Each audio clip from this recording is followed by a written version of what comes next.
Hey guys, it's Infamous Smile here, and I'm here with What If Deku Was Spider-Man, Part 1.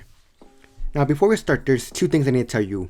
One, the Spider-Man, or Spider-Deku, when he gets powers, it won't be like to the second or third part. And two, any science talk in this What If? Yeah, that's just me guessing or making it up. I'm no expert on science or engineering. So if I say something that doesn't sound right, then that's why.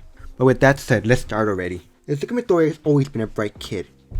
Many people believe that he could have been a prodigy, or maybe a future scientist. The truth was that Izuku didn't want to be a scientist. He wanted to be a hero. You see, Izuku grew up in a world where 80% of the population has a special ability or superpower called a quirk. When quirks first appeared, some people abused them and became what is now known as supervillains. To stop this new wave of crime, a new profession was created. Heroes. But you already know all of this.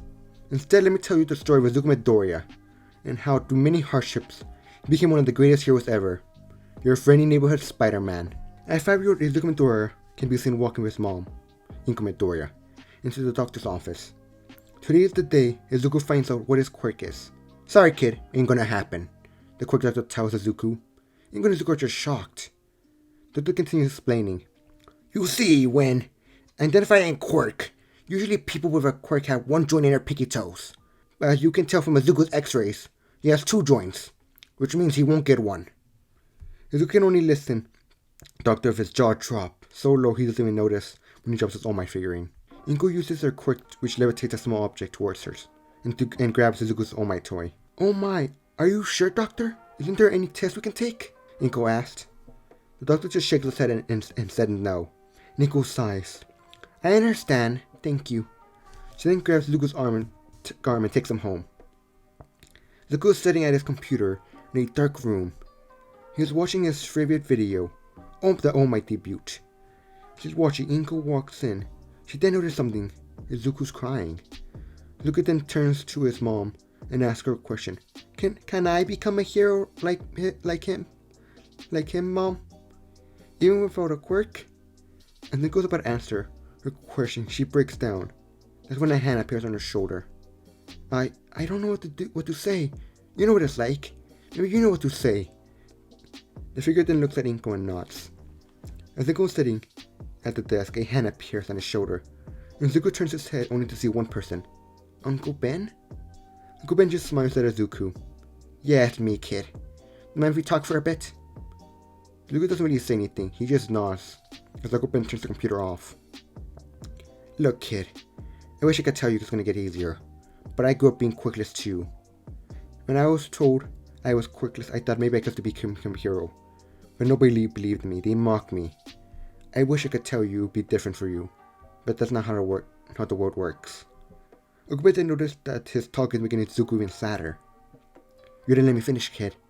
I was never able to follow my dreams, but you can be different. You're a smart kid, and there's more than one way to be a hero in this world. Just make sure, when you have a rough day, you have something to rely on. Had your mom and your dad, but I'm sure you'll make your own friends that won't care about your quirklessness. So what do you say, little man? Are you going to become a hero? Uncle Ben asked. Izuku starts crying and starts to smile.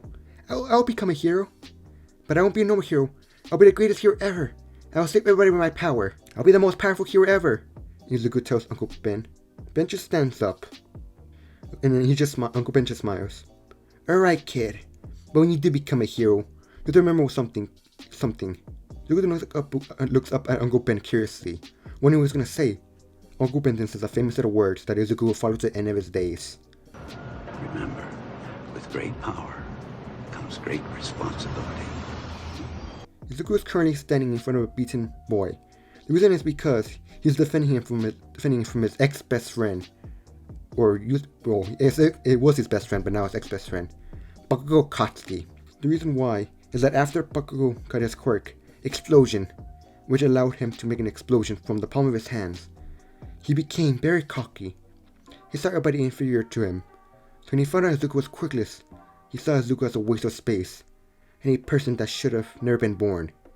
Get out of my way, Izuku, before I burn you to a crisp! Bakugo warned him, and then he started creating a mini explosion in his palm and his hand. Izuku didn't listen though. Izuku stood his ground. No, Kachan, I can't let you hurt him. Only villains hurt people. This makes Bakugo angry. What did you say, Deku? What makes you think you're better than me? You're just some quickless nobody. Bakugo snares at Izuku. As Bakugo creates an explosion, he stops. Hey, leave him alone. Bakugo then turns around and asks, or what? As Bakugo turns around, he then sees a small boy, but behind him is a large man in a suit and shaved head. Or have my butler call the police on you, the boy told Bakugo. Seeing that dope, Bakugo goons soon run off, with him falling soon behind. The boy walked toward Izuku and gave him a hand. Hey, you alright? Izuku looked up at the boy and takes a step. I'm alright. Are you hurt? I can have my butler get you a first aid kit from the car. Izuku was confused as why this kid is helping him. Why are you helping me? I'm quickless, Izuku asked. The boy just smiles. Then I guess we have something in common. I'm quickless too, and us quickless need to stick together. He then extended his hand. My name is Harry Osborn. Izuku looks at his hand before he takes it. My name is Izuku Midoriya. It has now been 10 years, and Izuku is currently walking towards school when he stops and he sees a villain attack. As he's watching, he starts taking notes. Something smacks the back of his head. Ouch! Izuku turns his head to see his best friend, childhood friend, and only real friend, Harry Osborn. Come on, fanboy, we gotta get to school. Harry started to drag Izuku by his arm as he protested, saying he wants to watch the hero fight. Izuku was being dragged. The hero Kamoni was about to use his special attack, when out of nowhere, a huge green hand made of mist knocked the villain to the ground. Izuku then gets excited and points out, Look, Harry, it's Mysterio, the smoke hero! Harry then turns his head to see a certain famous hero. The hero costume consists of a green chainmail outfit with a golden chest plate, a red cape and his most famous accessory, a large ball on his head, which everybody thinks looks like a fishbowl. As Harry observes, Izuku starts to go on a rant. Nobody knows what Mysterio's quirk is, but people have reported that he's able to create green smoke which allows him to create constructions, as well give him the power to fly. Some people reported he can create illusions, but that's not been confirmed. Harry just ignores Izuku as he mumbles, because he does it all the time. Later at school, as Izuku is talking to Harry, the teacher walks in with a stack of papers. Okay class, today I'm supposed to pass out career application forms, but let's be honest, you all want to be heroes. He then throws the papers in the air as everybody starts to use their quirks. Well, almost everybody, except for the quirkless kids and the one other person. Okay, calm down, guys. I know you're excited to show off your amazing quirks. As everybody using their quirks, they were interrupted by noise. They all turned their head to see it came from Bakugo Koski. Don't rope me in with these extras, Teach. They'll be lucky to become psychics with these lesters. I'm the one who's going to get into what UA and become the #1 hero. Damn, whenever we do Bakugo's voice, I spit so much. A few kids whisper to each other, saying, how isn't UA the best hero school ever and has the lowest exception rates? Teacher then interrupts. Bakugo, you may have a strong quirk and decent grades, but you still rank 3rd after Osborn and Midoriya. That reminds me, didn't you apply for UA as well, Midoriya? As the teacher asks this aloud, everybody goes silent. Even Izuku's best friend Harry goes silent. Harry thinks to himself, what? Izuku applied for UA? Why didn't he tell me? But as Harry's thinking this, he's soon interrupted as they hear a familiar scream. Shitty Deku! Bakugo screams as they cause an explosion on Izuku's desk. How dare you sign up? Do you think you're better than me? Bakugo snarled at Izuku. You probably think because you got the top rank on every test, they let you in? Like hell! They won't let you into UA without a quirk. Bakugo continues speaking. Harry chimes in. Leave him alone. And Bakugo just snares back. Mind your business, you damn rich brat. This is between me and Deku. And Harry just scowls. His name is Izuku, and he's my friend, which makes my business. Harry responds as he stares down Bakugo. Before they continue, the teacher separates them, which annoys Bakugo, and apologizes to Harry, saying he wouldn't want to anger his dad. At the end of class, Izuku is packing up, as Osborn is waiting for him, when Bakugo walks into the room. What do you want? Harry asks with a hint of venom in his voice. This isn't over, Bakugo snared, as he created explosions in his palms. Harry just smiles. You forget me and Izuku may be quickless, but my father is Norman Osborn, CEO of Oscorp. What do you think will happen if I report this to my father? Do you think UA will accept somebody who threatened the son of Norman Osborn, the CEO of one of the most powerful companies ever? Bakugo just grunts before he started walking away. You're pathetic, Deku. You can't even fight your own battles, he said as he left. Harry then looks at Izuku. I don't get it. Why don't you let me sue him? Harry asked. Izuku then sighs, cause it's not worth it, Izuku responded. Izuku and Harry started walking. So what about this? What's this about you trying for UA? Harry asked. Well, just because I'm quick doesn't mean I can't be a hero, Izuku responded. Harry just sighs. Izuku, they won't accept you. Not to mention, why become a hero? You're super smart. Heck, me and you could have probably graduated from high school already if we didn't choose to stay. Izuku then laughs. Yeah, you're right. But that just shows us you don't need a quirk to become a hero. Because brains are just an apartment, Izuku explained. As they continue walking, they stop. Hey Harry, I need to do something. I'll catch up, Izuku told him. Alright. But that reminds me, are you still doing the internship at Oscorp my dad told you about? Harry asked. Izuku just smiles. Of course, Harry. Izuku then left. Izuku kept on walking. He walked through the halls. He stopped in front of a classroom door. The science classroom. He opens the door and is greeted by a voice. Who's there? He asked the teacher. It's me, Mr. Octavius, Izuku responded with a cheerful expression. Izuku then turns around to greet him. This is Izuku's science and favorite science teacher and favorite teacher, Otto Octavius. Well, if it isn't my favorite student, what can I do for you, boy? Mr. Octavius asked. Well, I wanted your opinion on something I'm making, Izuku responded with rubbing his back of his head. Mr. Octavius just smiles. Well, let me see, told Izuku as he waved him over. He took out a notebook called Tech Ideas Volume 4. As he opens the page, Mr. Octavius saw the design of a pair of gauntlets. From first glance, seems to be some sort of electrical gauntlets. They seem to have the ability to deflect energy and even absorb it. What was more interesting, that it seems like Izuku is planning on using its redirect energy, allowing the gauntlets to mimic the abilities of a taser or some of an electrical-based quirk. Well, mighty impressive, Izuku. This is exactly the reason why you're my favorite. You're out there making and designing impressive technology, but the other kids are asking me how to turn on a Bunsen burner. Mr. Octavius told Izuku with a smile. Izuku just gets inspired by the compliment. Thank you, Mr. Octavius, but it's nothing special. No, Izuku, this is incredible. You remind me of young me. But I think you might be smarter, he told Izuku with a chuckle. With the design, you can allow heroes with electrical quirks to handle villains better, or just help steady maintenance deal with repairing power lines. Mr. Octavius explained. Well, I guess they can be used for that, Izuku responded sheepishly. Mr. Octavius noticed Izuku's body language and tone of voice. He then sighs. You were planning on using this to become a pro hero, weren't you? Mr. Octavius asked. Izuku then looks down. I just thought maybe if I could use tech to give myself a quirk, I'll become a hero like others, Izuku explained. We just sighed. Izuku, did I ever tell you why I became a science teacher? Mr. Octavius asked. Izuku shook his head. Mr. Octavius then went to explain. I was once a brilliant scientist on top of my class. I could never become a hero, so I decided to use my technology and intelligence to help society, but I was ignored. As Mr. Octavius explained, he took his glasses off. I never understood why, until one day. It didn't matter how smart you were or gifted, they always chose somebody with a quirk. The worst part is that the quirk doesn't even need to be related to science.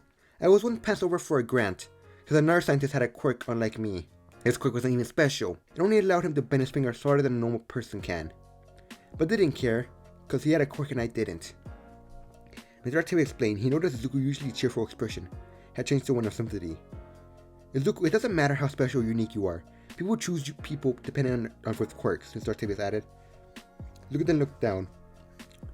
Well, don't you think I'm good at is being smart? If I can't become a hero, and if I can't become a scientist like you, I'll be treated the same, so what can I do? Mr. Octavius looked at Izuku. There are a few people who don't care you're a quirkless. Like my old friend Norman Osborn. Mainly because he understands. Norman's also quirkless like us, Mr. Octavius explained. But besides that, all you can do is survive, he added. An awkward silence washed over the teacher and student. Izuku's phone then dings, breaking the silence. He pulls it out to see a message from Harry telling him to hurry up. Sorry, Mr. Octavius, but I have an interview about Oscorp I should probably get to, Izuku explained. Oh, I forgot you applied, Mr. Octavius replied. Well, I'm sure they'll accept you. You're the brightest kid I ever met. And your best friend is Harry Osborn, the son of the CEO, Mr. Octavius explained. When you get there, mind do me a favor, Mr. Octavius? Asked Izuku. Sure, what is it, Mr. Octavius? Izuku asked. Say hi to some old friends for me. Norman and Dr. Connors, Mr. Octavius asked. Sure, anything else you need? Izuku just asked. Mr. Octavius took a moment to think. But as he was thinking, he remembered something he said. You remind me of younger me. Well, there is one thing I'm currently working on. Something personal. I would like you to hear your thoughts on it, Mr. Octavius, I told Izuku. Izuku just smiles. Sure, anytime, Mr. Octavius. Izuku told him. He then left. Somewhere else, a villain made of sludge is currently being arrested by the symbol of peace. He tried to find a body, but couldn't. And in the end, he got arrested. It doesn't matter, because somewhere else, Izuku is entering Oscorp lobby. Izuku sees at least a dozen people in a waiting area designated for internship interviews. So he took a seat and joined them. 15 minutes passed, and Izuku's still waiting. As Izuku's waiting, he sees two familiar people walking the hallway. It's Harry and his dad Norman. They turn their heads and saw Izuku. As Izuku waves to Harry, Harry just facepalms. Norman chuckles. He then waves Izuku over to them. It's confused Izuku, but he gets up and walks toward them. Yes. Do you need something from me, Harry, Mr. Osborn? Izuku, why are you in the waiting area? Harry asked. I was waiting to get an interview for the internship, Izuku responded. Again, Harry groans and facepalms while his father smirks. He's confused Izuku until Mr. Osborn speaks. Izuku, mind walking with us? Norman asked. Oh, sure, Izuku responded, still kinda confused. As they walked, Norman started explaining. You see, Izuku, the interview is just technicality. The truth is, I was going to choose you no matter what. Wait, really? Izuku asked. Izuku, you've been friends with Harry for 10 years. Norman explained. Actually 11 years, Izuku corrected. Norman then laughs. See, Izuku, this is why. Most people would be too afraid to correct me. But you don't care. Ever since I know you, I could tell you're a bright kid, Norman explained. This makes Izuku blush. Well, thank you, Mr. Osborn, he responded. Norman sighs. Izuku, you're practically part of the family. When are you going to start calling me Mr. Osborn? Before Izuku can even respond, they arrive at Norman's office. As they enter, Izuku and Harry take a seat across Norman's desk. Look, Izuku, you've known our family for years. You're basically a part of the family. Heck, we even have Thanksgiving together.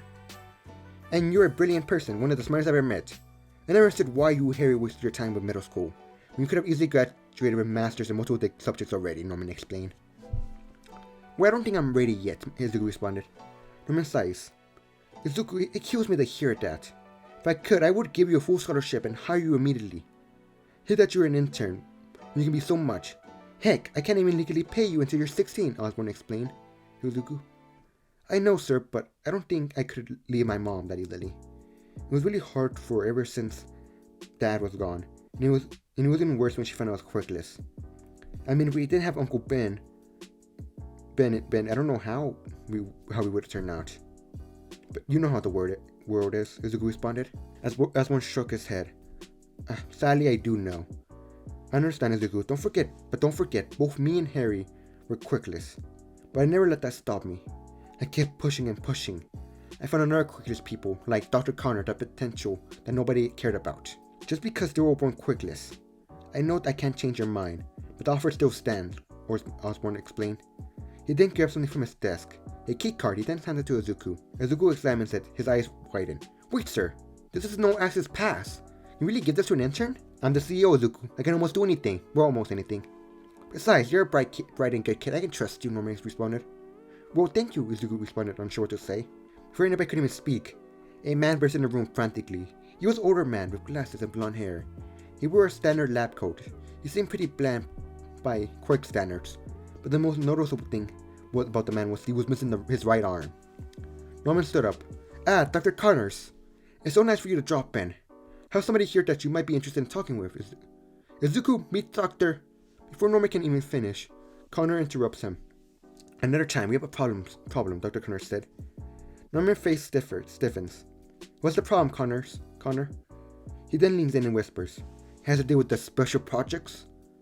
As Norman hears this, his expression turns sour after hearing the news. I'm sorry, Izuku. We have to continue this another time. You know your way out. Norman told him. Izuku just nods his head, understanding. Norman then leaves with Dr. Connors. As they leave, Izuku and Harry start to leave. As they walk, Harry and Izuku talk. You're kinda quiet, Harry. Something wrong? Harry then sighs. It's always annoying, Harry responded. What is? Izuku asked. Harry then starts to explain. Look, Izuku. And nothing against you, but my dad has always liked you too much. He always says I should make more friends like you, or how skilled and intelligent you are. Sometimes it feels like he wants you as a son instead of me, Harry explained. Izuku feels kinda guilty. Before he can even say anything, he bumps into somebody, knocking down the papers he was holding. Oh no, I'm so sorry.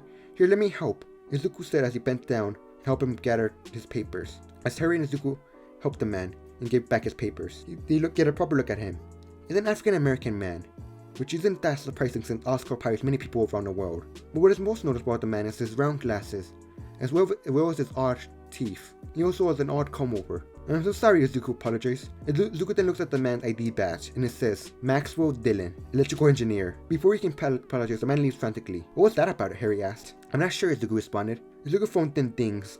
It's a message from Uncle Ben. Hey Harry, I gotta go. Before Harry could ask, Izuku ran off. After some time running, Izuku finally arrives at his destination. In front of him was a large building with a sign saying, Food, Emergency Aid, Shelter, and Training.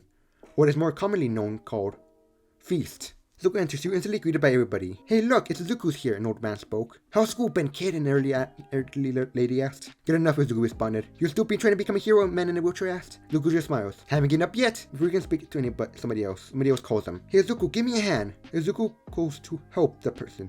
The person he's helping is an older man of Chinese descent. He wears a black suit and tie. This is the vice owner of the support center, and longtime family friend, Martin Lee. Where do you want the boxes, Mr. Lee? Izuku asked while carrying them. And what's in them? He added. Just some clothes and blankets, Mr. Lee responded. Izuku finished helping him. Martin thanked them. By the way, if you're looking for your uncle, he's in the office, Lee told Izuku. Izuku then went to the office and opened the door to see a second owner of the support center, Uncle Ben. Uncle Ben sees Izuku and greets him. Izuku, you're here. Good. We're short-staffed and we could use some help. Uncle Ben explained. It's alright, Uncle Ben. You know I'm always here to help. What do you need? Izuku asked. There's been some time since most of these people have some home-cooked meals. So if you can help in the kitchen, that'll be amazing, Uncle Ben explained. You got it, Uncle Ben, Izuku responded. He then left to go help. Before a few minutes could pass, somebody ran in breathing heavily as they were running for their life. Izuku checks to see who it is and sees a 14-year-old boy, only a year younger than him. He's African-American and he's a common visitor. His name is Miles Morales. Izuku chuckles. Let me guess. Some classmates were trying to beat you for being quirkless, Izuku asked. Man, you know what it's like to being quirkless out there, Miles responded. Kid, you're preaching to the choir. Hey, homeless man chimed in. It makes everybody chuckle, because most people in this support are actually quirkless. As the laughter starts to go down, Izuku goes back to talking. Well, you know the rules. If you want to hide here, then you gotta help, Izuku explained. He then grabs a broom and throws it towards Miles. Yeah, I got it, Miles responded annoyed. At some time, it started to get late. Uncle Ben walked out with Martin Lee behind him. It's getting late, kids. You and Mario can go home, but me and Martin are gonna stick around for a bit. Izuku understand why. And Miles was already pretty tired, so they left to go home. Izuku was pretty happy today. He got his internship at Oscorp, and his teacher, Mr. Octavius, was about to help him with the electrical glove idea. Hopefully. Izuku then realized something. He remembered that Mr. Octavius wanted to show him something. It'd been a couple of days in the interview, and today he has a day off from school. Normally, he would be doing some science stuff in his room, but today he's meeting somebody. Izuku then stops to see a very large building, around 4 stories tall. Izuku assumes it's some sort of apartment. As he opens the door and enters, he finds out it's not an apartment building. It's a house/lab. I see you let yourself in, Izuku. Izuku turns around to see Mr. Octavius. Sorry, I thought it was an apartment building, not an entire house, Izuku explained. And Izuku then realized something. Wait a second. How do you afford an entire building to yourself? I mean, teachers don't get paid that much, Izuku asked. Mr. Octavius laughs. My wife used to own this. Ownership was transferred over to me when she passed away. I have a personal room where I sleep, but most of it's used for personal items or just things I made. Mr. Octavius explained. Izuku hears a hint of sadness in his voice. He knows about his wife passing away, but it always seemed like he didn't like talking about it, so he never asked or went any deeper. So what do you want to show me? Izuku asked, changing the subject. Mr. Octavius just smiles. Well, your idea for electrical gloves was interesting, especially the part where they couldn't be immune or even absorb electricity. I decided to add the mechanism to something I've been working on, Mr. Octavius explained. Oh really? What is it? Izuku asked curiously. Mr. Octavius then walked to a large structure covered by a tarp. He then sparks. This is Izuku. He then rips the tarp off to reveal 4 giant robotic appendages, sort of like tentacles, each with a claw at the end of it. Izuku can only stare in amazement. He's speechless. He always had ideas like this, but they were always on paper or in theory. But this is real. This is incredible, Mr. Octavius, Izuku shouted in amazement. Mr. Octavius just smiles at the boy's amazement. Izuku then gets closer to the robotic limb and starts slamming it. Robotic appendages that can bend and twist at extreme angles for easy maneuverability, reinforced materials with multiple minerals and material making it immune to fire, electricity, and cold. As Izuku kept on analyzing everything, he then noticed the robotic claw with multiple purpose. Nice. Izuku added. He then started mumbling. Mr. Octavius interrupts his mumbling and chuckles. I'm happy you're impressed, Izuku, Mr. Octavius told him. I mean, why wouldn't I? This is amazing. Wait a second. How did you afford this? Izuku asked. I have my ways, young Midoriya, Mr. Octavius responded.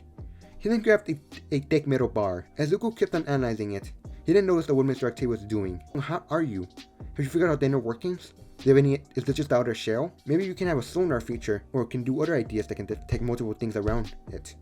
As Izuku was asking this question, he started mumbling again. It was a bad habit. Most of his friends and family were trying to get him to stop. Izuku stopped when he heard Mr. Octavius laughed. As Izuku turned to Mr. Octavius, he noticed that a robotic arm was not holding a metal bar. He then saw Mr. Octavius grab a large tablet. Oh, Izuku, it's practically already finished. As Mr. Octavius said this, he pressed the button. And the moment he did, the robotic arm snapped, the middle bar clean in half. It wasn't that big, but Izuku noticed the bar was solid, which means the claw was incredibly strong. Before Izuku could ask, Mr. Octavius explained, this arm has a crushing force of 40,000 PSIs. The minute Mr. Octavius said this, Izuku's jaw dropped. With that much strength, you can slap a steel beam in half, stammered. Mr. Octavius just smiles. That's part of the point, Izuku. With this robotic limbs, I can even the odds, Mr. Octavius explained. Izuku became confused. What do you mean even the odds, Izuku asked. What don't you see, Izuku? These robotic arms are just the beginning. Currently there are still a few things I need to work out, but the potential with these are endless. For now, I need your help with something. Izuku observed that his eyes widened. A narrow input? Izuku questioned. I'm not sure about this, Mr. Octavius. It will allow you to control the limbs of your mind and treat it like a part of your body, but there are a lot of errors that could happen, Izuku explained. The mind's a fragile thing. What do you mean, Mr. Octavius asked? Izuku explains. If a neural chip ever gets damaged, it could cause total failure in the arms.